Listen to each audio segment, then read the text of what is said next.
ডাক বাংলা রাস্তার বেহাল অবস্থা, গাড়িগুলি বেজান অ্যাক্সিডেন্ট হল। আপনারা ওখান থেকে পালা করে দরিয়া দেব প্রশাসনের কাছে কে লাগি এই যে রাস্তার দুর্গতির অবস্থা তাড়াতাড়ি মেরামতের লাগিয়ে আসুক। হ্যাঁ কৈলাসের যে রাস্তায় যে রোডটা হয়েছে কৈলাসের রাঙ্গাউটে, এটা তো জঘন্য একদম খারাপ হয়েছে রাস্তাটা।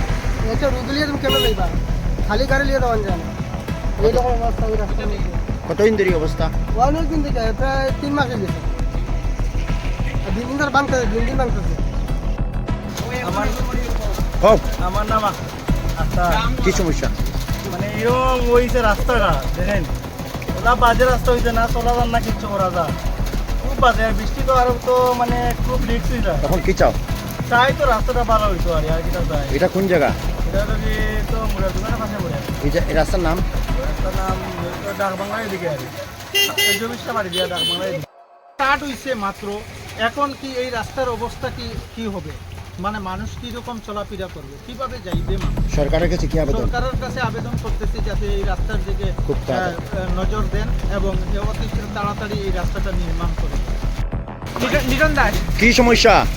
এই তো গেছিলাম সামনে সিট নিয়ে, অনেক বড় অনেক কিছু নিয়ে গেছিলাম দোকানের মালপত্র আর কি। কি হয়েছে? একটু আগে এখানে উল্টে মানে ডাইরেক্ট উল্টে মানে আমার টুটু কি কারণে? ওই রাস্তার লেগে রাস্তা উঠানোর লেগে বেতলা অবস্থা। এটা আমি পয়সা গেছিলাম বালা, কোন থেকে বেতলা খারাপ। ও কি চাও? রাস্তা ভালো হলে তো পাবলিকের দিকে বালা, আর আমি তো সবসময় টুটু চালাই না, যারা চালাই এরা নিয়ে খুব সমস্যা হয়েছে ওইটা। কাজ হইতো, এই রাস্তার লেগে। কাজ হইতো।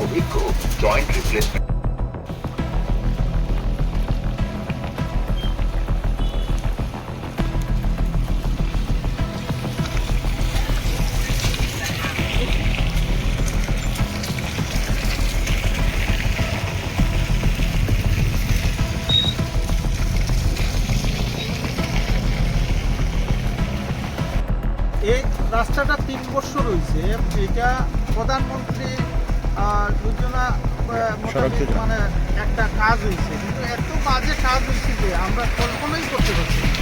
যে দেখেন না আজকে এই রাস্তার মধ্যে যদি কোনো একটা ডেলিভারি কোনো একটা কেস নিয়ে যদি যাইতে পারে হসপিটালের, কি চান এখন? আমরা চাই এই রাস্তাটা যাতে একদম চিরস্থায়ীভাবে এই রাস্তাটা নির্মাণ করে দেওয়া হয়।